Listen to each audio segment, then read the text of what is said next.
আল্লাহর সাথে আমাদের সম্পর্কগুলোর অন্যতম একটি মৌলিক সম্পর্ক হলো তার নিকট দোয়া করা। তার সাহায্যের কাঙাল আমরা। আমাদের ধর্মীয় ক্ষেত্রে তার সাহায্য দরকার, হেদায়েত পাওয়ার ক্ষেত্রে তার সাহায্য দরকার, সত্য পথের উপর টিকে থাকার জন্য, অসৎ পথ থেকে দূরে থাকার জন্য, তার ক্ষমা পাওয়ার জন্য আমাদের তার সাহায্য দরকার, তার সহায়তা দরকার আধ্যাত্মিক ক্ষেত্রে আমাদের ঈমানের জন্য। এছাড়াও জীবন পরিচালনার সকল ক্ষেত্রে আমরা তার সাহায্যের মুখাপেক্ষী। আমাদের পারিবারিক বিষয়ে তার সাহায্য দরকার, অর্থনৈতিক ক্ষেত্রে তার সাহায্য প্রয়োজন আমাদের। আপনাদের মাঝে অনেকেই এমন আছেন যারা ভয়ঙ্কর অর্থনৈতিক সমস্যায় নিমজ্জিত। কেউ আপনার সমস্যার কথা বুঝে না, একমাত্র আল্লাহ এবং আপনি ছাড়া আর কেউ বুঝে না। আপনি আপনার সমস্যার কথা কাউকে বোঝাতে ব্যর্থ হয়েছেন, তারা বুঝে না। একমাত্র আল্লাহ ছাড়া আর কেউ জানে না আপনি কি মুসিবতে জীবন অতিবাহিত করছেন। আমাদের সকলেরই কোনো না কোনো সমস্যা রয়েছে। আল্লাহ নিজেই দুনিয়ার জীবনের এই বাস্তবতার কথা কোরআনে উল্লেখ করেছেন। তিনি বলেন, লাকাদ খলাকনাল ইনসানা ফি কাবাদ, নিশ্চয়ই আমি মানুষকে শ্রম নির্ভর রূপে সৃষ্টি করেছি। হয় আপনি মানসিকভাবে পরিশ্রান্ত, না হয় ইমোশনালি আপনি ক্লান্ত। অতিরিক্ত কাজের চাপে আপনি পরিশ্রান্ত, শারীরিকভাবে আপনি ক্লান্ত, স্বাস্থ্যগত দিক দিয়ে আপনি পরিশ্রান্ত, বয়সের ভারে আপনি ক্লান্ত। আপনার সমস্যা থেকে বের হয়ে আসার জন্য অনেক সমাধান খুঁজছেন, কিন্তু কিছুই কাজ করছে না। এভাবে আপনার সৃজনশীলতাও একসময় নষ্ট হয়ে যায়। আমরা সবসময় পরিশ্রান্ত জীবনযাপন করছি, আমরা প্রতিনিয়ত কোনো না কোনো সমস্যায় জর্জরিত। এই সমস্যাগুলো আমাদের চিন্তা শক্তির বেশিরভাগ অংশ দখল করে রাখে। অনেক সময় ইতিবাচক চিন্তা করার জন্য নিজের উপর জোর খাটাতে হয়, কারণ আপনি যদি জোর করে ইতিবাচক চিন্তা না করেন, তাহলে নেতিবাচক চিন্তাগুলো সবসময় এসে আপনার মাথায় জড়ো হয়ে থাকে। সব সমস্যা যেগুলো সমাধান দরকার, এগুলো নিয়েই আমরা সবসময় চিন্তামগ্ন থাকি। আল্লাহর সাথে আমাদের সম্পর্কগুলোর একটি হলো আমরা যেন আমাদের সমস্যাগুলো সমাধানের জন্য তার নিকট দোয়া করতে পারি। আমাদের যা যা দরকার আমরা যেন সেটা তার নিকট চাইতে পারি। তো আজ আমি যে বিষয়টি নিয়ে কথা বলতে চাই, এমন একটি সিক্রেট উপাদান যার মাধ্যমে আমরা আল্লাহর নিকট যা ইচ্ছা তাই চাওয়ার সামর্থ্য অর্জন করতে পারি। আমরা সবাই বিভিন্ন জিনিস আল্লাহর কাছে চাই, আর সেটা হতে পারে আল্লাহ এবং বান্দার মাঝে একান্ত গোপন কোনো ব্যাপার। আপনি যদি আসলেই আল্লাহর নিকট থেকে আপনার দোয়ার উত্তর আশা করেন, তাহলে কিছু শর্ত আগে পূরণ করতে হবে। আর তার মাঝে অন্যতম একটি গুরুত্বপূর্ণ ব্যাপার যা কোরআনে সর্বত্র বিশেষ জোর দেওয়া হয়েছে, তা হলো আমাকে এবং আপনাকে সবার আগে আল্লাহর নিকট নিঃশর্ত ক্ষমা চাইতে হবে। তার নিকট কোনো কিছু চাওয়ার পূর্বে আপনাকে ক্ষমা চাইতে হবে। আপনাকে ক্ষমা চাইতে হবে। আমার আপনার যে প্রয়োজনগুলো আছে সেগুলো চাওয়ার পূর্বে আমাদেরকে আল্লাহর নিকট পরিপূর্ণ আন্তরিকতার সাথে ক্ষমা চাইতে হবে। এটা শোনার পর আপনি হয়তো জিজ্ঞেস করতে পারেন, ক্ষমা চাওয়ার জন্য কোন দোয়া পড়তে হবে, বা ক্ষমা চাওয়ার জন্য শ্রেষ্ঠ দোয়া কোনটি? মানুষ বিভিন্ন অকেশনে বিভিন্ন রকমের দোয়া পড়ে। যেমন কোনো সন্তান সম্ভব বা মা এসে জিজ্ঞেস করে, কিছুদিনের মধ্যে আমার বাচ্চা হবে, এখন আমার বাচ্চার জন্য কোন দোয়াটি আমি পড়তে পারি? অথবা কেউ একজন এসে বলতে পারে যে আমি চাকরির ইন্টারভিউ দিতে যাচ্ছি, কোন দোয়াটি আমি এখন পড়তে পারি? আমাকে বিশেষ বিশেষ সময় উপলক্ষে বিশেষ বিশেষ দোয়া প্রদান করুন। আমি আপনাদের বলছি, বিশেষ সময়ের ওই দোয়াগুলো অবশ্যই গুরুত্বপূর্ণ, কারণ সেগুলো পবিত্র এবং আল্লাহর কাছ থেকে অবতীর্ণ।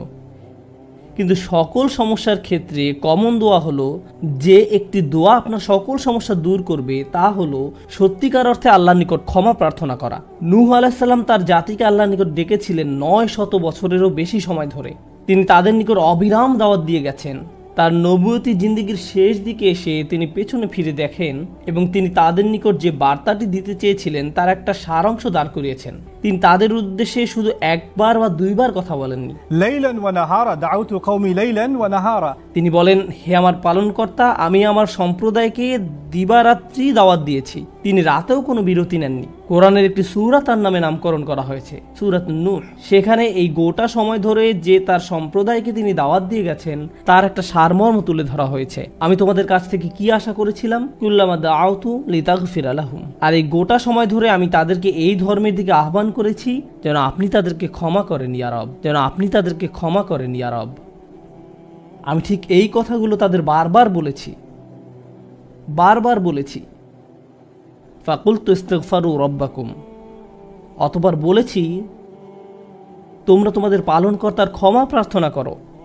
ইন্নাহু কানা গফফারা, নিশ্চয়ই আল্লাহ হলেন এমন সত্তা যিনি বারবার ক্ষমা করতে থাকেন। এরপর তিনি যা বলছেন তা খুবই অসাধারণ। আমি চাই আপনারা এই বিষয়টা উপলব্ধি করুন যে তিনি কোন ধরনের মানুষগুলোর উদ্দেশ্যে কথা বলছিলেন। তিনি ইতিহাসের অন্যতম খারাপ একটা সম্প্রদায়ের উদ্দেশ্যে কথা বলছিলেন। নূহ আলাইহিস সালামের সম্প্রদায়কে পৃথিবীর অন্যতম চরম অবাধ্য জাতিগুলোর একটি হিসাবে বর্ণনা করা হয়েছে। সূরাতুজ জারিয়াতে আল্লাহ বিভিন্ন জাতি সম্পর্কে বর্ণনা করেছেন যারা আল্লাহর বিরুদ্ধে, তাদের নিকট প্রেরিত রাসূলদের বিরুদ্ধে বিদ্রোহ ঘোষণা করেছিল, ফলে তাদের ধ্বংস করে দেয়া হয়েছিল। সূরা আন-নাজমে যখন নূহ আলাইহিস সালামের জাতির কথা আসলো, তিনি বললেন, ওয়া কওমু নূহিম মিন ক্বাবলু ইন্নাহুম কানু হুম আযলামু ওয়া আতগা। আর পূর্বে নূহের কওমকেও, নিশ্চয়ই তারা ছিল অতিশয় জালিম এবং চরম অবাধ্য। বিষয়টা যৌক্তিক মনে হয়। অন্য সকল নবীর মতো শুধু এক প্রজন্মের জন্য তাদের নবী ছিলেন না, প্রতি শতাব্দীতে ৩-৪ প্রজন্ম মানুষের জন্য শতাব্দীর পর শতাব্দী ধরে তাদের একজন নবী ছিল। প্রতি ২০ বছর পর পর নতুন নতুন প্রজন্মের আবির্ভাব ঘটে, আর নূহ আলাইহিস সালাম এটা দেখেছিলেন শতাব্দীর পর শতাব্দী ধরে। প্রতি ২০ বছর পর পর নতুন নতুন প্রজন্মের আবির্ভাব ঘটে। তিনি ৪০ থেকে ৫০ প্রজন্মের মানুষদের দেখেছিলেন, আর তারা সবাই তাকে প্রত্যাখ্যান করেছিল। আর তিনি সকল প্রজন্মকে একই দাওয়াত দিয়ে যাচ্ছিলেন। একটি উদ্দেশ্যকে সামনে রেখে আমি এই বিষয়টির উপর আলোকপাত করছি। তিনি চরম অবাধ্য এক জাতির উদ্দেশ্যে কথা বলছিলেন। তাদের নিকট তিনি কি প্রস্তাব তুলে ধরেন? তিনি বলেন, ইস্তিগফারু রাব্বাকুম, তোমাদের রবের ক্ষমা প্রার্থনা করো, ইন্নাহু কানা গফফারা। তোমরা বারবার আল্লাহর অবাধ্যতা করছিলে, তিনি বারবার ক্ষমা করতে থাকেন। তোমরা বারবার আল্লাহর অবাধ্যতা করছিলে, আল্লাহ বারবার ক্ষমা করতে থাকেন। কিন্তু তার প্রস্তাব এখানেই থেমে থাকেনি। তিনি বলেন, ইউরসিলুস সামা আলাইকুম মিদরারা। এখানে ইউরসিলু হলো জওয়াবে আমর। এর মানে হলো, যদি তোমরা তার নিকট ক্ষমা প্রার্থনা করো, তাহলে আল্লাহ তোমাদের জন্য আসমানের দরজা খুলে দিবেন, আর এটা তোমাদের উপর অজস্র ধারায় করুণা বর্ষণ করবে। এর দ্বারা বৃষ্টিও বোঝানো হতে পারে, কিন্তু পরিহাসের বিষয় হলো এখানে বৃষ্টি দ্বারা বন্যা ইঙ্গিত করা হয়নি, যদিও সব শেষে বন্যা কবলিত হয়েছিল নূহ আলাইহিস সালামের জাতি। এই আয়াতে আল্লাহ ভিন্ন ধরনের বৃষ্টির কথা বলেছেন। যদি তারা ক্ষমা প্রার্থনা করত, যে বৃষ্টি তাদের ধ্বংস করে দিয়েছিল সেই বৃষ্টি হতে পারত তাদের জন্য জীবন আহরণকারী। তারা বৃষ্টির জন্য প্রার্থনা করেনি, আর আল্লাহ তাদের বলছেন, ক্ষমা প্রার্থনা করত যদি তারা, তোমরা যদি ক্ষমা প্রার্থনা করো, আকাশের দরজা তোমাদের জন্য খুলে দেওয়া হবে, আর তা বৃষ্টি বর্ষণ করতে থাকবে। আল্লাহ বলেননি যে পানি বর্ষিত হবে, তিনি বলছেন আকাশ বর্ষণ করবে, কারণ আকাশ শুধু বৃষ্টি নয়, আরো রহমত বর্ষণ করতে পারে। আকাশ থেকে ক্ষমা আসে, আকাশ থেকে প্রশান্তি আসে, বিশ্বাস আসে, রিজিক আসে, সমস্যার সমাধান আসে আসমান থেকে। তিনি তোমাদের জন্য আকাশ খুলে দিবেন, আর আকাশের সকল সম্পদ তোমাদের উপর অঝোর ধারায় বর্ষিত হতে থাকবে। আর তোমরা এতদিন রহমতের ভাগিদার হতে পারছিলে না, কারণ তোমরা ক্ষমা প্রার্থনা করনি। তাই এখন ক্ষমা চাইলে এটা খুলে যাবে। একটা একটা করে আপনার সমস্যাগুলোর কথা আল্লাহকে বলেন। আপনার এমনও সমস্যা থাকতে পারে যেটার কথা আপনি নিজেও জানেন না, কিন্তু আল্লাহ জানেন। আমি আর আপনি যদি সত্যিকার অর্থে আল্লাহর নিকট ক্ষমা চাইতে পারি, তাহলে ওই অজানা সমস্যাগুলো স্বর্গীয় হস্তক্ষেপে সমাধান হয়ে যাবে। ইউরসিলুস সামা আলাইকুম মিদরারা। আল্লাহ সুবহানাহু ওয়া তাআলা এখানেই থেমে যাননি। আপনি কার জন্য ক্ষমা চাচ্ছেন? আপনার নিজের জন্য। ইস্তাগফিরু রাব্বাকুম, তোমরা নিজেদের জন্য ক্ষমা প্রার্থনা করো। আল্লাহ বলেন, ওয়ায়ুমদিদকুম বিআমওয়ালি ওয়া বানিনা, তোমাদের ধন সম্পদ, তোমাদের সন্তান সন্ততি বাড়িয়ে দেওয়া হবে। তিনি ধন সম্পদ এবং সন্তান সন্ততি দিয়ে তোমাদের ঐতিহ্যকে সমৃদ্ধ করে দিবেন। এমন সম্পদ নয় যা আপনাকে আল্লাহর কাছ থেকে দূরে সরিয়ে দিবে, কারণ এই টাকা দেওয়ার কথা এসেছে আপনার ক্ষমা চাওয়ার প্রেক্ষাপটে। তিনি আপনাকে ভালো অর্থ দিবেন যা আপনার জন্য দুনিয়াতে এবং পরকালে কল্যাণ নিয়ে আসবে। তিনি আপনাদের ভালো সন্তান দান করবেন যারা আপনার জীবিত থাকা অবস্থায় ভালো কাজ করবে, তারা আপনাদের সম্মান করবে, ভালোবাসা দেখাবে, আনুগত্য করবে, আপনি তাদের দেখে গর্বিত হবেন। এমনকি আপনি এই দুনিয়া ছেড়ে চলে গেলেও তারা ভালো কাজ করতে থাকবে, যা সাদাকায়ে জারিয়া হিসাবে আপনার আমলনামায় এসে যোগ হবে। আল্লাহ আপনাকে এই সব কিছু দান করবেন। প্রসঙ্গত এই দুই শব্দ, অর্থ এবং সন্তান সন্ততি, ইন্নাহুম আসাউনি ওয়াত্তাবাউ মান লাম ইয়াজিদহু মালুহু ওয়া ওয়ালাদুহু ইল্লা খাসারা। আমার সম্প্রদায় আমাকে অমান্য করেছে আর অনুসরণ করেছে এমন লোককে যার অর্থ ও সন্তান সন্ততি কেবল তার ক্ষতি বৃদ্ধি করেছে। কিন্তু আপনার ক্ষমা চাওয়ার পরে আল্লাহর পক্ষ থেকে যে ধন সম্পদ এবং সন্তান সন্ততি আসে, তা আপনার জন্য শুধু কল্যাণই নিয়ে আসে। একই ধন সম্পদ এবং সন্তান সন্ততি, পার্থক্য হলো এখন তাদের উপর আল্লাহর ক্ষমা ও রহমত রয়েছে। বিষয়টা এমন যেন তারা দূষিত হয়ে গিয়েছে, যতক্ষণ না আল্লাহ তার ক্ষমার মাধ্যমে তাদের পরিশুদ্ধ করেন। আল্লাহর নিকট ক্ষমা প্রার্থনা করলে কত শত পথ আপনার জন্য খুলে যাবে, আসমানের দরজা আপনার জন্য এমনভাবে খুলে যাবে যে আপনি কল্পনাও করতে পারবেন না। আপনি সবকিছু আরো ভালোভাবে বুঝতে পারবেন, আপনার ব্যক্তিগত সমস্যাগুলো দূর হতে শুরু করবে। উদাহরণস্বরূপ রাগের কথা ধরা যাক। রাগ হওয়া থেকে মুক্তি পাওয়া আসলেই অনেক কঠিন। বহু মানুষ খুবই সমস্যাপূর্ণ জীবনযাপন করে, খুব অল্পতেই রেগে যান, কিছু একটা তাদের সামান্যতেই ক্রোধান্বিত করে, আর তারা এর সাথে লড়াই করতে পারেন না। তারা তাদের এই সমস্যাটা বুঝতে পারেন, কিন্তু নিজের কাছে অসহায় হয়ে পড়েন এবং মনে মনে ভাবেন, না, আমার পক্ষে এই রাগ হওয়া থেকে মুক্তি পাওয়া সম্ভব না। হুদায়বিয়ার সন্ধির সময় সাহাবীরা খুবই রাগান্বিত হয়ে পড়েছিলেন। তাদের রাগ দূর করা সম্পর্কে আল্লাহ কি বলছেন? তিনি বলছেন, ওয়া আনজালা সাকিনাতা ফি কুলুবিল মুমিনিন, তিনি আকাশ থেকে বিশ্বাসীদের অন্তরে প্রশান্তি নাজিল করলেন। প্রশান্তি আমাদের নিজেদের কাছ থেকে আসে না, আমরা নিজেদের প্রশান্ত করতে পারি না। মুসা আলাইহিস সালামের মা ভয়ে টেনশনে প্রায় মারা যাচ্ছিলেন, যখন তার ছোট শিশু একটা বক্সে বন্দি করে পানিতে ভাসিয়ে দিলেন। লাউলা আর রাবাতনা আলা কলবিহা, যদি আমি তার হৃদয়কে দৃঢ় করে না দিতাম। তার নিজের পক্ষে সেই অন্তরকে দৃঢ় করা সম্ভব ছিল না। ঐশ্বরিক হস্তক্ষেপ বলে এটা ব্যাপার আছে। আল্লাহ তার অন্তরকে দৃঢ় করেছিলেন, যা আমাদেরকে আমাদের ব্যক্তিগত দুর্বলতা এবং প্রবণতা থেকে সুস্থ হতে সাহায্য করে। কিছু কিছু মানুষ অশ্লীলতার প্রতি খুবই আকৃষ্ট হয়ে পড়ে, কেউ কেউ ক্রোধ নিয়ন্ত্রণ করতে পারে না, আবার কেউ কেউ মারাত্মক লোভী, সবসময় শুধু টাকা পয়সা নিয়ে চিন্তামগ্ন থাকে। তারা এসব থেকে বের হয়ে আসতে চায়, কিন্তু নিজেদের সাথে যুদ্ধ করে পারে না। এই সব সমস্যার সমাধান আসে আল্লাহর পক্ষ থেকে। আপনার একান্ত ব্যক্তিগত গভীর সমস্যার সমাধান আসে আসমান থেকে। বৃষ্টি যেমন পৃথিবীকে পরিষ্কার করে দেয়, তেমনি আসমান থেকে আল্লাহর রহমত এসে আপনার সমস্যাগুলোকেও ধুয়ে মুছে পরিষ্কার করে দেয়। ওয়ায়াজআল লাকুম জান্নাতিন ওয়ায়াজআল লাকুম আনহারা, তোমাদের জন্য উদ্যান স্থাপন করবেন, তোমাদের জন্য নদী নালা প্রবাহিত করবেন। অর্থাৎ আল্লাহ বলছেন, যদি শুধু ক্ষমা চাও সবই দিব। আমি আপনি মনে করি যে যদি আমরা আল্লাহর কাছে ক্ষমা চাই তাহলে শুধু ক্ষমা পাবো, কিন্তু আল্লাহ বলছেন, যদি ক্ষমা চাও তাহলে এমন কিছু নেই যা আমি তোমাদের দিব না। বিষয়টা এমন যে আপনি ইচ্ছা করলে এক এক করে বিভিন্ন জিনিস চাইতে পারেন, অথবা শুধু ক্ষমা চান তাহলে সবই পাবেন। কি আর বাকি থাকে?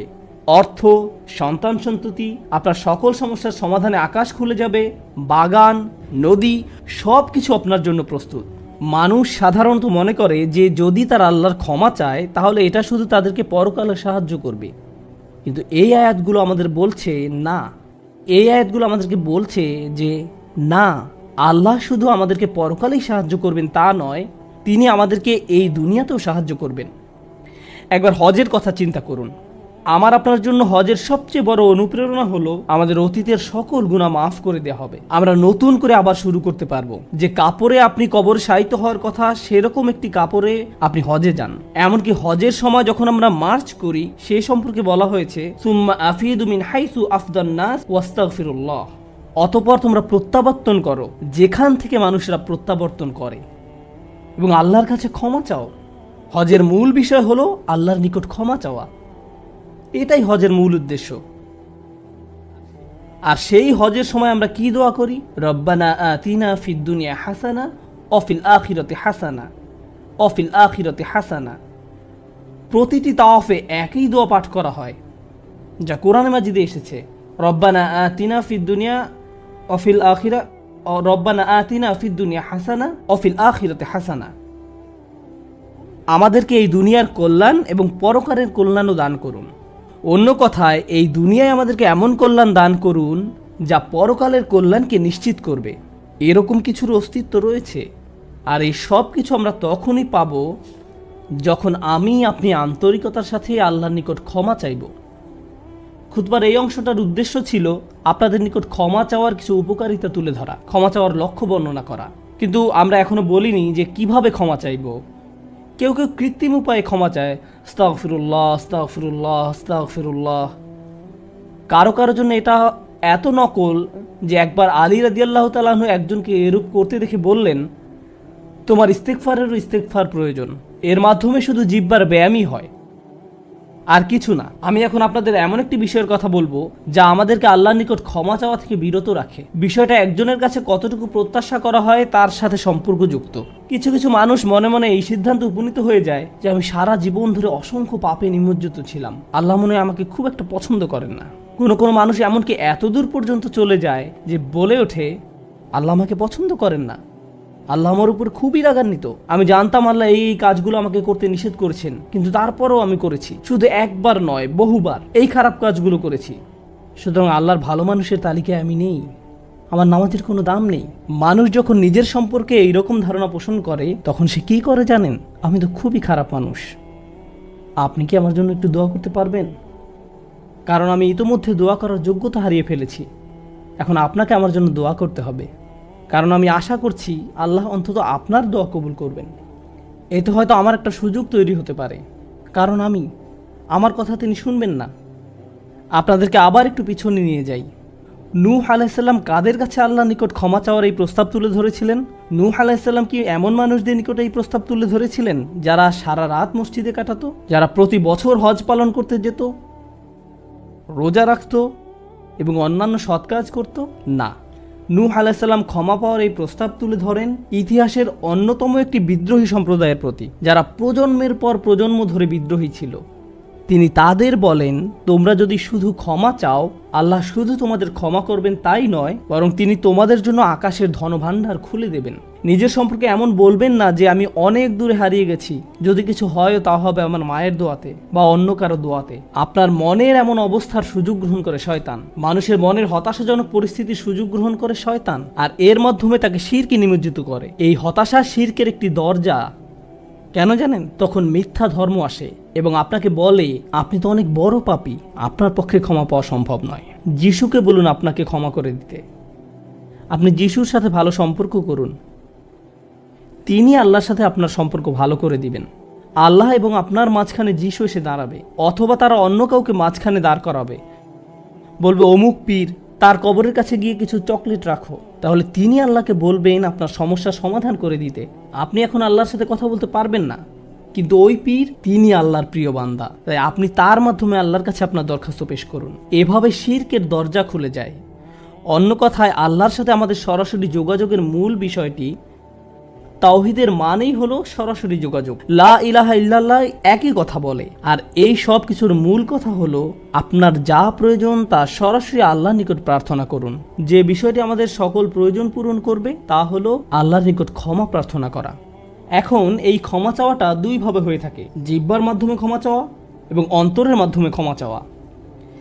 মানুষ সাধারণত নিজের পক্ষে যুক্তি দিয়ে থাকে।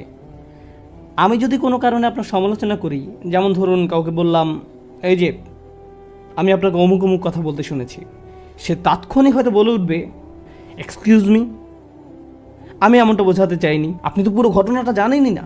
আপনি সাথে সাথে নিজের পক্ষে যুক্তি দিতে শুরু করেন, আত্মরক্ষামূলক হয়ে ওঠেন। বালিল ইনসানু আলা নাফসিহি বাসীরা ওয়ালাউ আলকা মাআযিরা। মানুষ নিজের সম্পর্কে সুধারণা পোষণ করে, তারা প্রচুর অজুহাত দেখায়। আপনি যদি আসলেই আল্লাহর ক্ষমা চান, আপনাকে নিরিবিলি একটা সময় খুঁজে পেতে হবে। যদি আরবিতে দোয়া করতে না পারেন কোনো সমস্যা নেই, আপনি শুধু পাঞ্জাবি, বাংলা, বাহাসা বা উর্দু জানেন, কোনো ব্যাপার না। আপনি আপনার নিজস্ব ভাষাতেই আল্লাহর সাথে কথা বলুন, আন্তরিকতার সাথে আপনার অপরাধগুলো স্বীকার করুন, কোনো অজুহাত দেখাবেন না।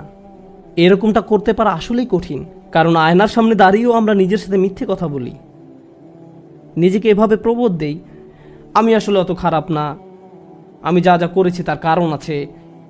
যখন আপনি আল্লাহর সামনে দাঁড়াবেন, নিজের কাজের বৈধতা দেওয়ার কথা ভুলে যান। আল্লাহ জানেন আপনি কি অবস্থার মধ্যে দিয়ে যাচ্ছেন, তিনি জানেন এটা কঠিন সময় ছিল, তিনি জানেন অমুক অমুক বিষয় আপনাকে সম্পূর্ণ গ্রাস করে ফেলেছিল। ইয়া রব, আমি অনেক চাপের মধ্যে ছিলাম তাই মদ খেয়েছি। তিনি আপনার সবগুলো অজুহাত সম্পর্কে আপনার চেয়ে ভালোভাবে জানেন। আপনাকে অকপটে তার নিকট আসতে হবে, ফিল্টার ছাড়া, কোনো দ্বিধাদ্বন্দ্ব ছাড়া, নির্দ্বিধায়, কোনো রকমের বিব্রত বোধ করা ছাড়া। অনেক সময় আমরা নিজেদের পাপ স্বীকার করতে বিব্রত বোধ করি, একরাশ লজ্জা এসে আমাদের জড়িয়ে ধরে। কিন্তু যতক্ষণ না আপনি আল্লাহর নিকট অকপটে সকল পাপ স্বীকার করে নিচ্ছেন, আর এভাবে যখন নিজের উপর যে অন্যায়গুলো এতদিন ধরে করে এসছেন তা আপনি মুখ দিয়ে উচ্চারণ করতে শুরু করবেন, আমার বিশ্বাস করতে কষ্ট হয় যে সে সময় আপনার চোখ দিয়ে কোনো অশ্রু নির্গত হবে না। একজন মানুষের পক্ষে এটা অসম্ভব যে সে আল্লাহর সামনে এভাবে নিজেকে খোলাখুলি উপস্থাপন করবে আর তার চোখ দিয়ে কোনো অশ্রু বের হবে না, কারণ এটা দুর্বলতা প্রকাশের সময়। দুনিয়ার সামনে আমরা সাধারণত নিজেকে শক্তিশালী, আত্মবিশ্বাসী এবং দিব্যি সুস্থ হিসাবে উপস্থাপন করি। সবাই আমাদের দেখে মনে করে সবকিছু ঠিক আছে, কিন্তু ভেতরে ভেতরে যে আমি বহু সমস্যায় জর্জরিত তা একমাত্র আল্লাহ জানেন। আপনাকে সকল জড়তা কেটে তার নিকট সম্পূর্ণ খোলাখুলিভাবে নিজেকে উপস্থাপন করতে হবে, আর কেবল তখনই আপনি আল্লাহর নিকট ক্ষমা চাওয়ার অবস্থানে যেতে পারবেন। তারপর সিজদায় গিয়ে কাঁদতে থাকুন। তখন এটা শুধুমাত্র আস্তাগফিরুল্লাহ আস্তাগফিরুল্লাহ বলার মতো হবে না, এটা হয়ে উঠবে আল্লাহর সাথে একটি সত্যিকারের কথোপকথন, আল্লাহর নিকট সত্যিকার অর্থে পাপ স্বীকার। এটা খুবই শক্তিশালী একটা অনুশীলন, চেষ্টা করে দেখুন। আপনাকে একটা নিরিবিলি সময় খুঁজে পেতে হবে। নিশ্চিত করুন যে কেউ আপনার কথা শুনছে না। আপনার স্ত্রী বিছানায় শুয়ে আছে, এমত অবস্থায় মাঝরাতে ঘুম থেকে উঠে এভাবে দোয়া করতে পারবেন না, ইয়া আল্লাহ আমাকে ক্ষমা করে দিন, কারণ আপনার স্ত্রী তো আপনার দোয়া শুনতে পাচ্ছে। এভাবে করাটা নিষিদ্ধ নয়, কিন্তু একা একা দোয়া করা আপনার জন্য ভালো হবে। মোট কথা, নির্জন কোনো জায়গা খুঁজে বের করুন যেখানে আপনি একান্তে আল্লাহর সাথে কথা বলতে পারবেন। যদি আপনি এক গাদা আরবি দোয়া মুখস্থ করেন যার অর্থও আপনি জানেন না, আর বিড়বিড় করে সেগুলো উচ্চারণ করতে থাকেন, রব্বানা আতিনা ফিদ দুনিয়া হাসানাতাও ওয়া ফিল আখিরাতি হাসানাতাও, সে দোয়াগুলো অবশ্যই উত্তম এবং শক্তিশালী, কিন্তু আপনার অন্তরের সাথে যদি সেগুলোর কোনো যোগাযোগ না থাকে, শুধু জিহ্বা দিয়ে উচ্চারণ করছেন, তাহলে আপনি আসলে ক্ষমা প্রার্থনা করছেন না। আল্লাহ আপনাকে এই জিকিরের পুরস্কার দান করুন, কিন্তু এর নাম আসলে ইস্তেগফার বা ক্ষমা প্রার্থনা নয়। ইস্তেগফার অন্য কিছু। যখন আপনার চক্ষু খুলে অশ্রু নির্গত হতে শুরু করে, তখন আকাশের দরজা খুলে যায়, তখনই সেটা খুলবে। এই দুইটার মাঝে একটা কানেকশন আছে। সর্বশেষ যে বিষয়টি আমি আপনাদের সাথে শেয়ার করতে চাই তা হলো আল্লাহর উপর আশা ধরে রাখা। অনেকের জন্য এই বিষয়টা মেনে নেওয়া বেশ কঠিন যে আল্লাহ তার কথা শুনবেন, আমার দোয়া তার নিকট গুরুত্বহীন, আমি দোয়া করার কোনো অর্থ দেখি না। আপনাদের একটা কথা বলে রাখি, আল্লাহর নিকট থেকে আপনি সর্বশ্রেষ্ঠ যে উপহারটি পাবেন তা কি জানেন? ক্ষমা। এটাই সর্বশ্রেষ্ঠ উপহার। আপনি এটার মূল্য উপলব্ধি করুন আর নাই করুন, আর যা কিছু আল্লাহ আপনাকে দিবেন বলেছেন এর সবই অতিরিক্ত। আপনাদেরকে একটা উদাহরণ দেই। আমার অনেকগুলো সন্তান আছে। ধরুন আমার এক সন্তানের উপর আমি খুবই অসন্তুষ্ট, সে কোনো একটা অন্যায় করেছে, আমি খুবই রাগান্বিত হয়ে আছি, আমার বিশ্বাস করতে কষ্ট হয় যে তুমি এটা করেছো। এভাবে আমি তাকে কিছুটা বকাঝকা করলাম, তোমার এটা বলা উচিত হয়নি, তোমার এটা করা উচিত হয়নি। তার পরের দিন অন্য এক সময় আমার জন্য তার কিছু একটা করার কথা, যেমন আমার জন্য একটা কার্ড বানানোর কথা যাতে লেখা থাকবে বাবা আমি তোমাকে ভালোবাসি। সে জিনিসটা আঁকলো, কিন্তু তারপর কি মনে করে কাগজটা টুকরা টুকরা করে ময়লার বক্সে ফেলে দিল। এটা দেখে তার অন্য ভাই বলল, তুমি এটা ফেলে দিলে কেন? জবাবে সে বলল, বাবা আমার উপর খুবই রাগান্বিত, তিনি এটার প্রতি কোনো গুরুত্ব দিবেন বলে মনে হয় না। আমি যদি জানতাম যে সে বিষয়টাকে এভাবে দেখছে তাহলে আমি কি করতাম? আমি কি এভাবে বলতাম যে হ্যাঁ ফেলে দাও? না, বরং আমি আবেগে কেঁদে ফেলতাম, কিভাবে তুমি ভাবতে পারলে যে আমি তোমাকে আর ভালোবাসি না? হ্যাঁ তুমি অন্যায় করেছো, তুমি ভুল করেছো, কিন্তু তুমি এখনো আমার সন্তান। তুমি 1000 বার ভুল করলেও আমি তোমাকে ভালোবাসবো। আমাকে ওই কার্ডটি দাও, আমি সেটা ফ্রেমে বাঁধিয়ে রাখবো, ময়লার বাক্স থেকে নিয়ে গ্লাসে আটকিয়ে রাখবো, সারা জীবন ধরে যত্ন করে রাখবো। কেন? কারণ আমি আমার সন্তানদের ভালোবাসি, তারা যতই ভুল করুক না কেন, এমন কি যদি তাদের আচরণ আমাকে রাগান্বিতও করে। এটা শুধু আমি এবং আমার সন্তানদের সম্পর্ক, কিন্তু আমি আমার আর সন্তানদের নিয়ে কথা বলছি না। এই উদাহরণের মাধ্যমে আমি কথা বলছি আমার এবং আল্লাহর সম্পর্ক নিয়ে। আমি ভুল করি, আল্লাহ এমনকি আমাকে বকাঝকাও করেন না। আমি ভুল করার কারণে তিনি আমার উপর বজ্রপাত করেননি, তিনি আমাকে জাহান্নামে নিক্ষেপ করেননি, তিনি আমার হার্টবিট বন্ধ করে দেননি। যখনই আমি মিথ্যে বলি আমি বোবা হয়ে যাই না। প্রতিবার হারাম কিছু খেয়ে ফেলার কারণে আমার হাত অবশ হয়ে যায় না, হারাম কিছুর দিকে তাকানোর কারণে আমি অন্ধ হয়ে যাইনি। তিনি এখনো দিয়েই যাচ্ছেন, আর আমি কিনা চিন্তা করতে শুরু করলাম যে আল্লাহ আমাকে আর ভালোবাসেন না। আল্লাহর সাথে আমার সম্পর্ক এক সময় ভালো ছিল, কিন্তু এখন যেহেতু আমি খারাপ হয়ে গিয়েছি তাই ভালোবাসাও এখন হারিয়ে গেছে। তাহলে দোয়া করার কি অর্থ আছে? মনে রাখুন, আল্লাহর মতো কেউ আপনাকে ভালোবাসে না। আমি আমার সন্তান বা পিতামাতার প্রতি যে ভালোবাসা প্রদর্শন করি তা আল্লাহ তাআলা আমার ভেতরে দিয়েছেন। আমরা এমনি এমনি কাউকে ভালোবাসতে সক্ষম নই। ভালোবাসা আল্লাহর পক্ষ থেকে একটি উপহার। যদি আল্লাহর দুইটি সৃষ্টির মাঝে ভালোবাসা এত দৃঢ় হয়, আমাদের পক্ষে কল্পনাও করা সম্ভব নয় যে আমাদের জন্য আল্লাহর ভালোবাসা কত প্রগাঢ়, যে আমাদের জন্য আল্লাহর ভালোবাসা কত গভীর। কেউ এর বিপরীত বললে তার কথায় কান দিবেন না। একমাত্র যে মনে করে আল্লাহ তাকে ঘৃণা করে, তার কোনো আর আশা নেই, সে হলো শয়তান। সে এটা বিশ্বাস করে। তার ক্ষমা চাওয়ার কোনো কারণ নেই, কারণ তার সকল আশা হারিয়ে গেছে, আর সে নিজের সম্পর্কে এটা মেনে নিয়েছে। এখন আপনি যদি নিজের সম্পর্কে এরকম মনে করেন, তাহলে কার পথ আপনি অনুসরণ করছেন? একবার চিন্তা করে দেখুন। যদি আদম আলাইহিস সালাম জান্নাতে থাকা অবস্থায়, আর জান্নাতের চেয়ে উত্তম কোনো জায়গা তো আর আপনার পক্ষে থাকা সম্ভব নয়, তারপর তিনি একটি ভুল করলেন আর আল্লাহ আযজা ওয়া জাল্লা তাকে দুনিয়াতে পাঠিয়ে দিলেন। এখন আদম আলাইহিস সালাম যদি এরকম চিন্তা করতেন, আমার এত বড় একটা ডিমোশন হয়ে গেল, আমি কিভাবে আল্লাহর সাথে আবার কথা বলবো? আমি তাকে এত হতাশ করার পর কিভাবে কথা বলবো? কিন্তু আল্লাহ তাকে শিখিয়ে দিলেন কি করতে হবে, কিভাবে তার অন্তর আবার ঠিক করতে হবে। রব্বানা যালামনা আনফুসানা ওয়া ইল্লাম তাগফির লানা ওয়া তারহামনা লানাকুনান্না মিনাল খাসিরিন। জান্নাতের তুলনায় দুনিয়া তো কিছুই না। তিনি জান্নাত থেকে দুনিয়ায় এলেন, এত দূর নেমে আসা সত্ত্বেও এখনও তিনি আল্লাহর নিকটেই আছেন। এই শব্দগুলোই আল্লাহর সাথে তার সম্পর্ক আবার জুড়ে দিল। দোয়ার উপর আস্থা হারাবেন না। এত দূর নেমে আসা সত্ত্বেও এখনও তিনি আল্লাহর নিকটেই আছেন।